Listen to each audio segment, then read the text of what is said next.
This is not a business of retailing or recruiting.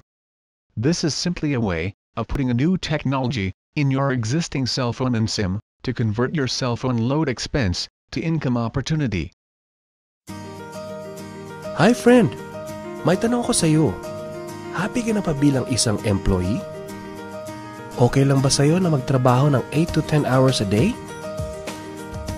Sapat na ba ang sahod mo para sa lahat ng gastusin mo sa bahay? Gusto mo ba na parating trabaho, sweldo, bayad utang na lang ang ikot ng buhay mo? May naiipon ka pa ba sa pagtanda mo? Friend, may tanong ulit ako sa iyo. Gusto mo bang mag-business? Gusto mo bang magkaroon ng extra income? Gusto mo ba na kahit natutulog o nagbabakasyon ka ay may pumapasok na income para sa iyo? Gusto mo bang maabot ang mga pangarap mong bilhin at mabayaran ang mga utang mo?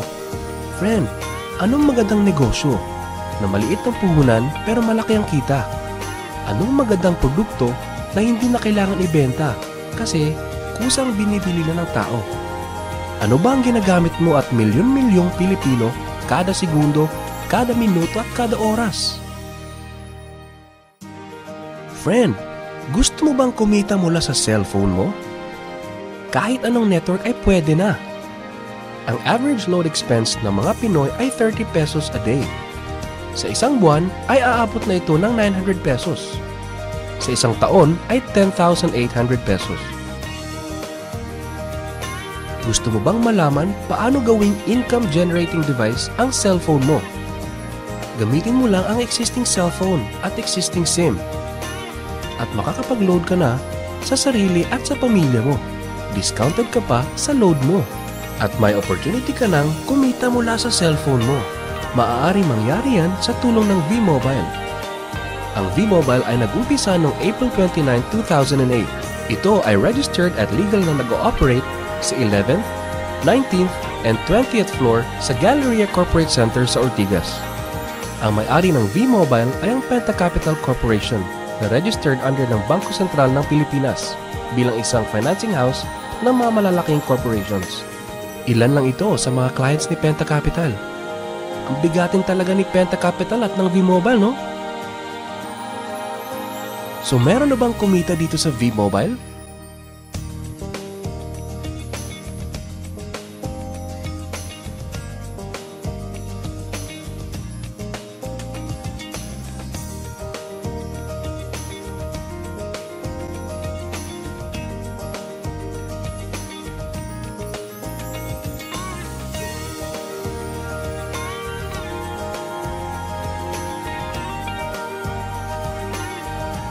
Nagtataka ka ba paano nila ginawa ang negosyong ito? Gusto mo ba na maging katulad nila?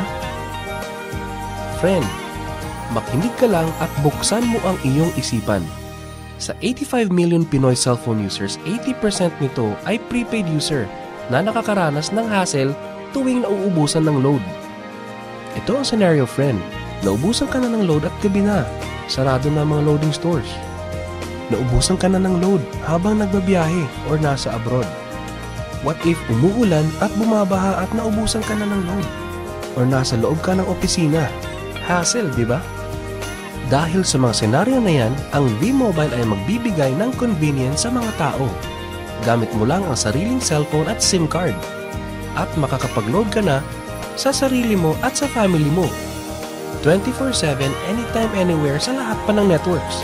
Ang lupit, no? At sa tuwing maglo-load ka sa sarili at sa family mo, ay may discount ka ng 8 to 11%. Ang ganda, di ba? Kasi dagdag savings na yun para sa iyo at sa pamilya mo. Kapag naubos ang laman ng load wallet, pwedeng mag-replenish sa kahit saang branch ng BPI, BDO, Metro Bank at Union Bank, sa mga V-Mobile offices nationwide, sa mga fellow V-Mobile technopreneurs, at pwede rin mag-online conversion of earnings into load wallet. Ngayon na gumaan ang buhay mo at nagustuhan mo ang sistema, dito papasok ang opportunity sa iyo. Diba, sa lahat ng produkto ay may endorser at lahat ng mga official endorsers ay binabayaran ng millions just to endorse the product.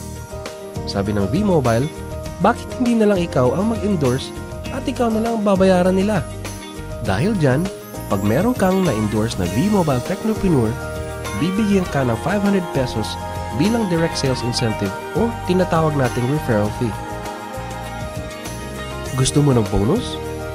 Tuwing makikita ng system na may isang pumasok sa sales team A at isang pumasok din sa sales team B mo, ay may team sales bonus ka kahit hindi na ikaw ang nag-endorse. Basta nag-endorse ang mga tao sa team A and team B mo, unlimited ang pwede mong kitain. Hindi lang yan. Ang malupit dito ay pag umabot sa certain MyLX products consumed, may repeat bonus ka ulit na 500 pesos tuwing gagamit ng load ang lahat ng tao sa team A and team B mo. Hindi lang tao-tao dito. May mga products din nakikita ka ng 1% from the 1st to the 10th level for every MITRE load na gagamitin ng mga tao. E baka ang kikita ng malaki, ang mga nauna lang. Para maiwasan yan at magkaroon ng equal opportunity sa lahat ng members, ay gumawa ng safety net ang V-Mobile. Ang maximum na pwedeng kitain per account ay 30,000 pesos a day, 210,000 pesos a week, and 900,000 pesos a month. Ngayon, pwede ka nang magsimula sa V-Mobile. So ano ba ang worst case na mangyayari sa iyo pag sali mo dito sa V-Mobile? Ito ang isang senaryo. Kakaumpisa mo pa lang at 2 lang ang na-endorse mo sa buong buhay mo at napasa mo pa ang kamalasan mo sa lahat ng sumali sa iyo. Tingnan natin. Sa unang buwan mo ay 2 lang ang na-endorse mo at pagkatapos nito ay tinamad ka na at huminto. Ganon din ang nangyari sa 2 ini-endorse mo noong second month at pati na rin sa mga sumusunod na na-endorse nila. 2 lang ng 2 ang nakuha nila within a month. Pero tingnan nyo kung magkano ang posibleng kitain sa V-Mobile. Tinatamad ka pa niya na. E what more kung masipag ka? Ito pa ang malupit, friend. Kumita ka na ng 500 pesos referral fee, meron ka pang 1% override from the 1st to the 10th level to all technopreneurs under your organization every time na gumagamit sila ng MITRE load. According to John Paul Getty, isang American billionaire, ang sabi niya, I would rather earn 1% of 100 people's efforts than 100% of my own effort. Ito ngayon, friend, ang power of 1%. Friend, sa sobrang sipag mo, 3 technopreneurs ang naniwala at gumamit ng MITRE load na 300 pesos at namana din nila ang kasipagan mo. 3 din ang naniwala sa kanila within a month at gumamit din sila ng 300 pesos na MITRE load. Okay lang ba, friend, na kumita ka ng 1% na ang equivalent ay 265,000 pesos in 10 months, assuming na 300 pesos lang ang load expenses nila? Ang tanong, friend, next month, gagamit ba sila uli ng 300 pesos na load? So friend, kumita ka ng 265,000 pesos monthly na hindi ka nagbenta ng load maski piso. Ang lupit, no? Gusto mo bang lumaki pa ang income mo at malampasan ang 900,000 a month? Kunin mo ang TriPack. Ito ang best seller sa V-Mobile. Dahil 3 ang account mo, times 3 din ang kikitain mo. Oh, wag mo isipin na pyramiding to. Dahil sa pyramiding ay walang product, hindi registered, and walang office. Mga bagay na meron ng V-Mobile. Walang business na pwede kang kumita ng malaki sa maliit na kapital. Dito lang yan sa V-Mobile. Nagsimula na kami mag-invest sa V-Mobile at nagsisimula na rin kaming kumita ng pera. Ikaw, friend, kailan ka ba sasali?